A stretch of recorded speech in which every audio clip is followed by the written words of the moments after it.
Chapter 82 of Married Thrice to Salted Fish. There was a small house in the western side of the capital city, only one street away from the bustling Yongsheng Street. Just after midnight, a sedan chair stopped at the door of the house. A man dressed as a guard lifted the curtain of the sedan chair and helped down the person inside. Your Highness. Shao Cheng coughed. He asked, "Have you investigated thoroughly?" "Yes, Your Highness. Wu Ya, the former servant from the Shangyi Bureau, lives here." Shao Cheng looked at the closed door and his eyes darkened. "Let's go in." It was long past curfew and ordinary people were already sleeping peacefully. It was a moonless, windy night. A faint light came from inside the house, casting a thin silhouette on the window, a silhouette that seemed to have been waiting for Shao Cheng for a long time. Reason told Shao Cheng that this was most likely a trap, but right now he didn't care at all about anything else. Even if it was a trap, for a clue as to Shen Haoshi's whereabouts, he had to jump into it. Fortunately, he brought a group of guards with him tonight. If the one inside this house wanted to assassinate him, it would be a task more difficult than climbing to heaven. He had nothing to worry about. Shao Cheng motioned for the guard to open the door. The two guards, one hand on the hilt of their swords, pushed the door open. Amidst the silence, the creaking of the door was particularly grating. They were met with the sight of a man in white standing in the room with the light behind him. With a beautiful appearance but a temperament as clear as icy jade, he bowed towards Shao Cheng. "Your Highness." Shao Cheng's eyes deepened. "It's you, Lin Qingyu." Lin Qingyu smiled slightly and said mockingly, "Why does Your Highness no longer call me Little Qingyu?" Shao Cheng raised his hand. "All of you, step back." A guard hesitated. "Your Highness." Maybe it was due to the damage left by Shen Haoshi's sword, or because he heard Lin Qingyu's mocking tone. Despite how pale Shao Cheng's face was, he did not forget to display a confident smirk. "He is nothing more than a doctor without even the strength to truce a chicken. Does it look like he can thrust another sword through Goose's chest? You can just wait outside." After the guards withdrew, only Lin Qingyu and Shao Cheng were left in the room. Shao Cheng stared straight at Lin Qingyu's face. He used to be tempted by Lin Qingyu's eyes that looked so much like Jing Chun's. But now he realized how ridiculous he had been. The man in front of him was scheming, sinister, and treacherous. The only things that lay hidden beneath that peerless face were schemes and calculations. Didn't Lin Qingyu's presence here now signify that he had been the driving force behind everything? How could such a person be like Jing Chun?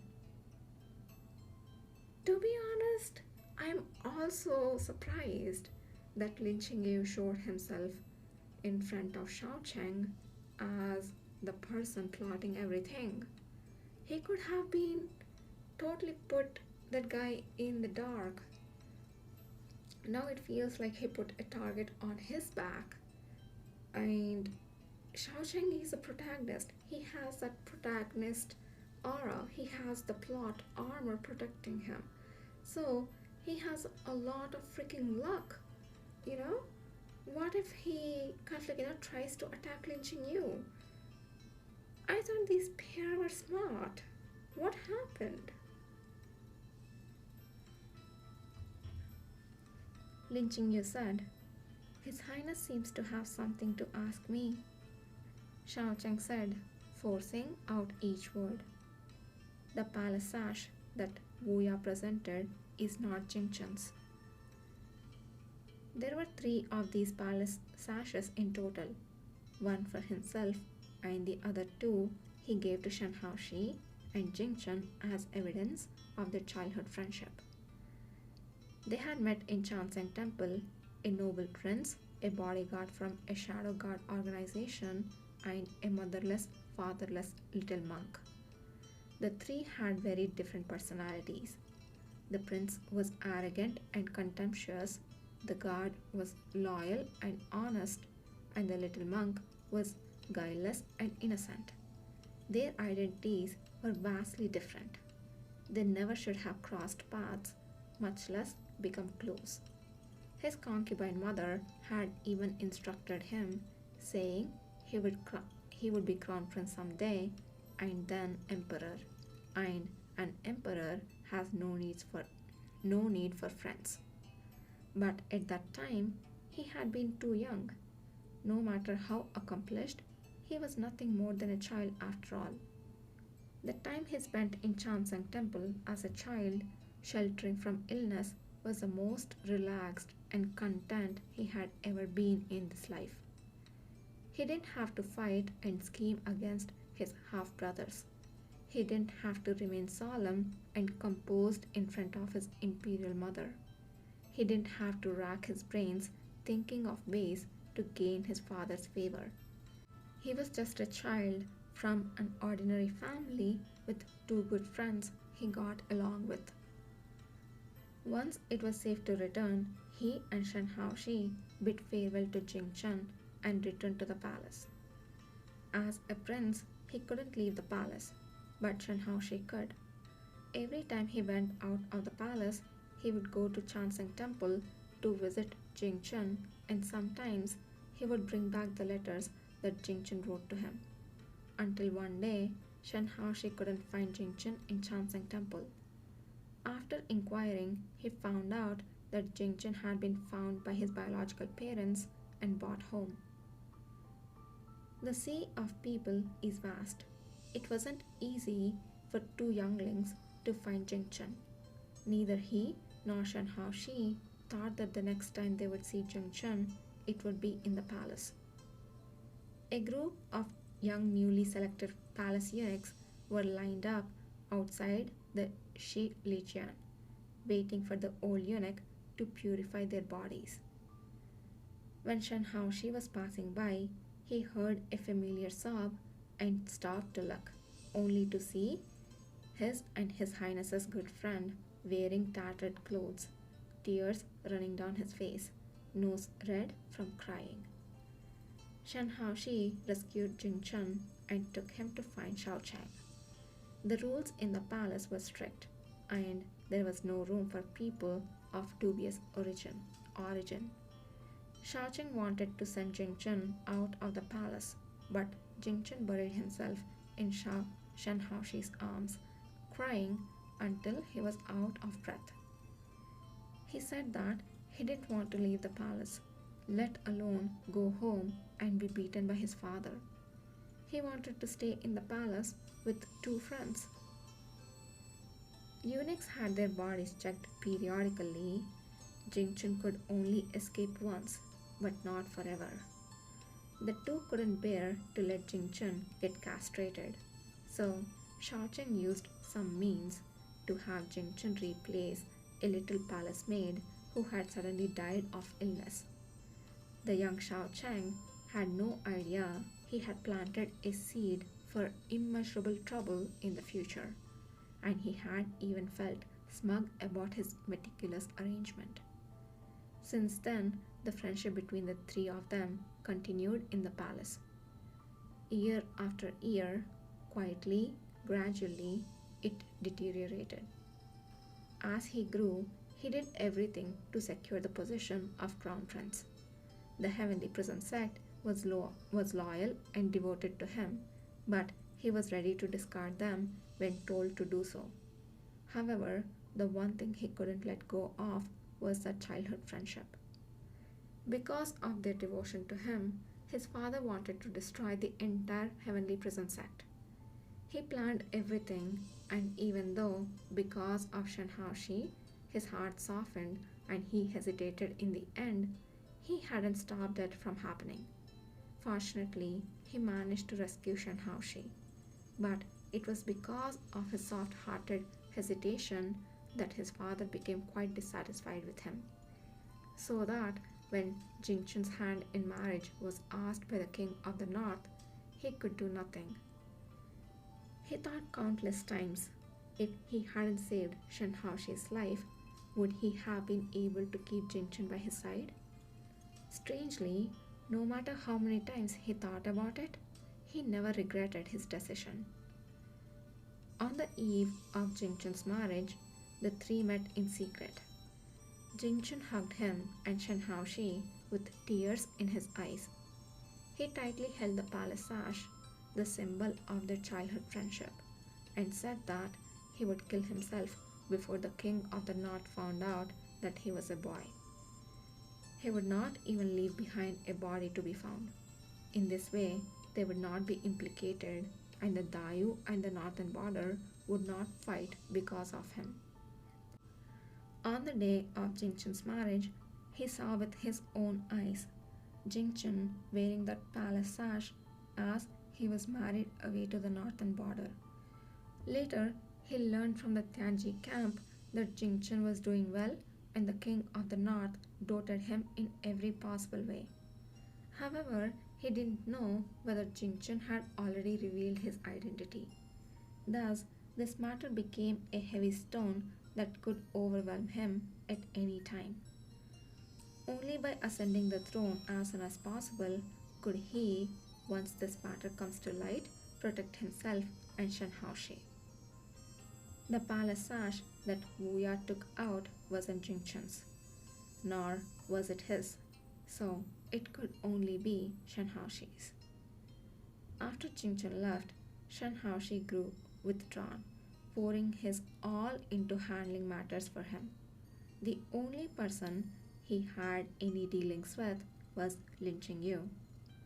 Lin Qingyu knew Shenhaoshi's whereabouts. Shaocheng's eyes were burning, as though to see right through the person in front of him. Where is he? Lin Qingyu shook his head. I don't know. Stop it with your drivel. Shaocheng's breathing quickened. If you haven't seen him, how did you come by that palace sash? What is His Highness talking about? Lin Qingyu said. The palace sash was found by Wu Ya in his room after the Princess Jingchun got married. A sinister smile appeared on Shaocheng's face. You may be able to deceive others, but you cannot deceive Gu. Jingchun took his palace sash with him to the northern border. Even if you had a direct access to the highest authority, you would be able to get your hands on his. The one you gave to Wu Ya is Shenhaoshi's. Lin Qingyu smiled as well. Your Highness says it with such certainty. Then why don't tell this to the Emperor? Have him punish me for my crime of deceiving the Emperor. Shaocheng gritted his teeth. Lin Qingyu. Lin Qingyu's face was represented, but his smile contained an indiscernible sense of cunning.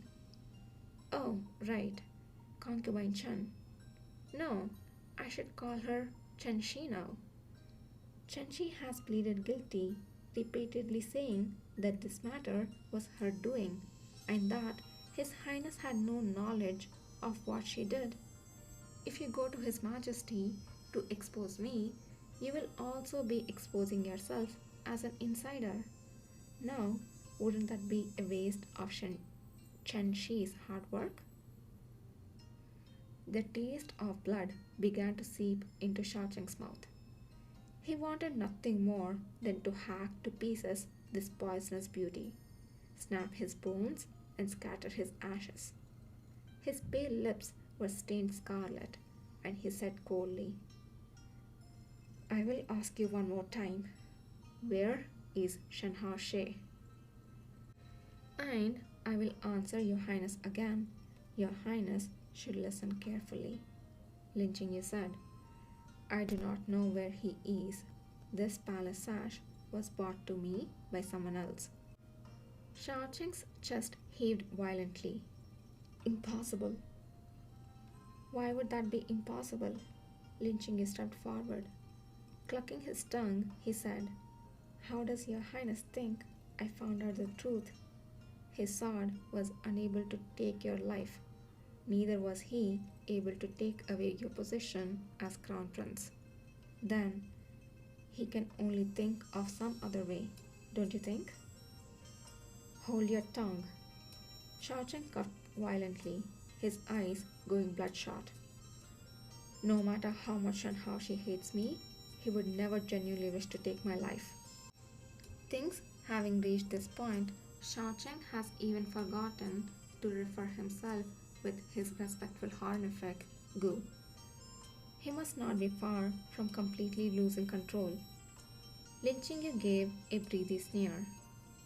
It seemed he now had his answer as to whether Shen Haoshi missed that day due to a slip of the hand or due to his heart going soft.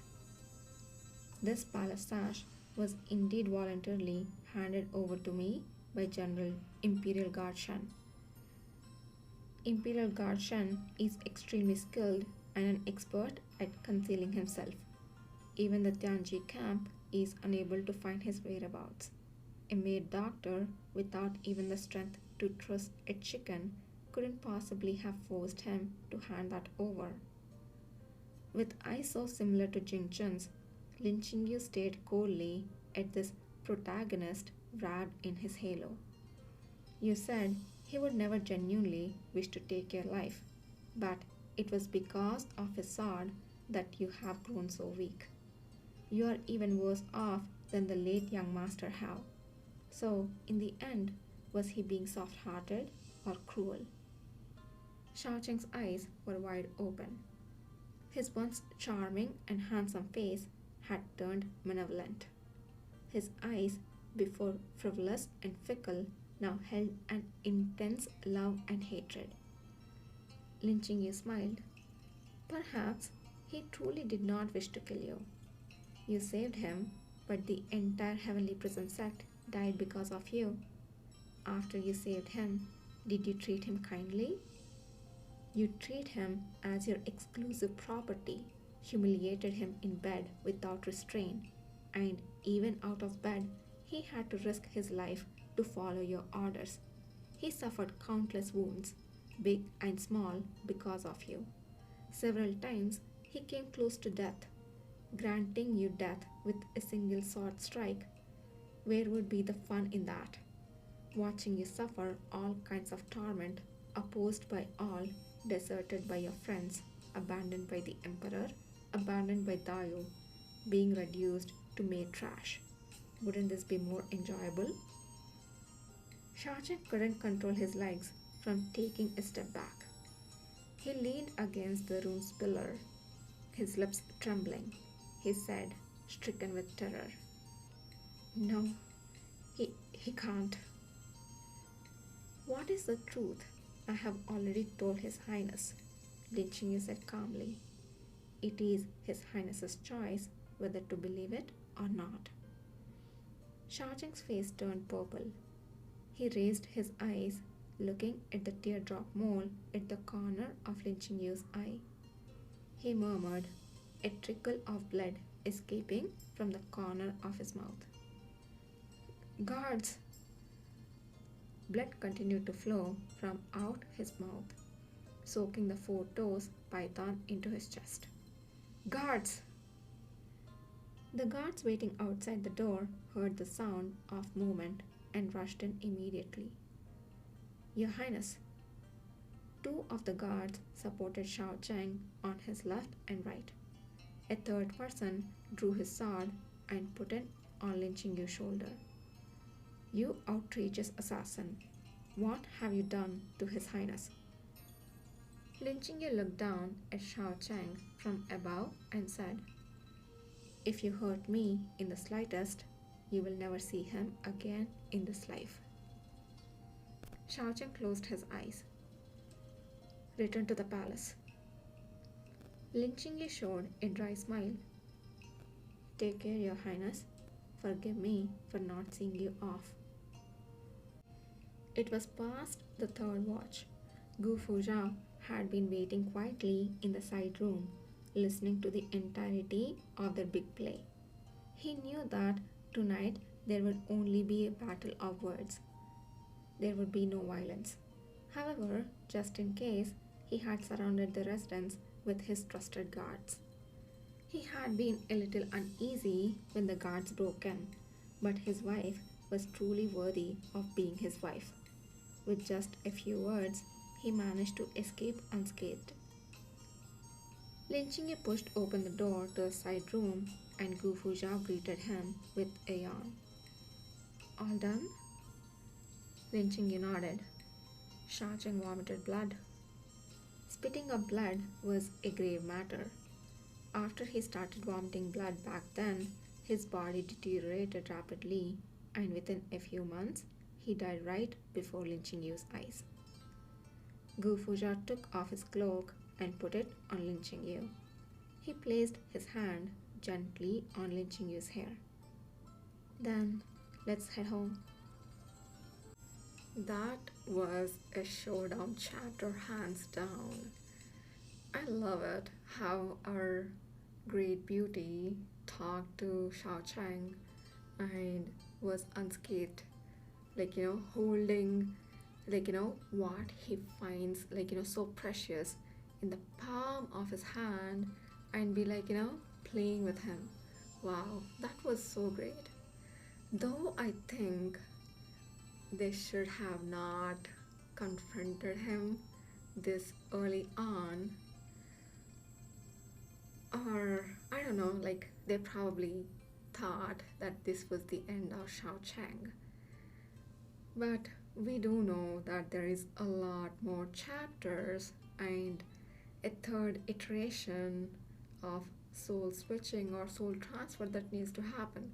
So it's just, as a reader, I'm so scared that Shao Cheng with his protagonist, Halo, will somehow survive and just, take revenge or become a freaking rabid dog, someone who loses everything, has nothing to fear, and they will just try to tear you apart.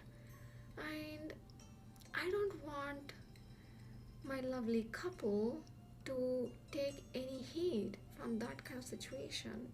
I want them to simply savor the benefit of their scheming from the background without, being shown as the people who are placing the pieces on the chessboard.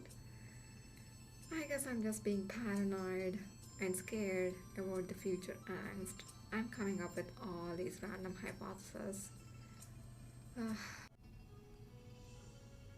Okay, so initially I recorded the second part of chapter 82 in the same chapter. Probably I was overestimating myself, thinking that I could fit both of the chapters in the same episode, but I came to a late realization that it would be lengthier compared to the other chapters, and I shouldn't really force the chapters if they are divided into two parts by the translator. So, this is me re recording the part 2 of chapter 82 because there is no way for me to delete this part. I wish there was. I wish there was an easier way for me to edit and do stuff on this app, but I can't. So please bear with this blubbering nonsense and just skip to next chapter, which is part 2 of chapter 82. And finally, it's the holiday season right now, and I'm hoping to record the rest of the show or the book by the New Year's and upload everything. And yeah, hope you all have happy holidays, whether you celebrate Christmas or not. It's the holiday season. Just relax, stay home, go out, listen to the podcast, and comment and rate the show. It really helps with the visibility of the show. And also tell me, what's working and what's not. I would try to improve on things I can.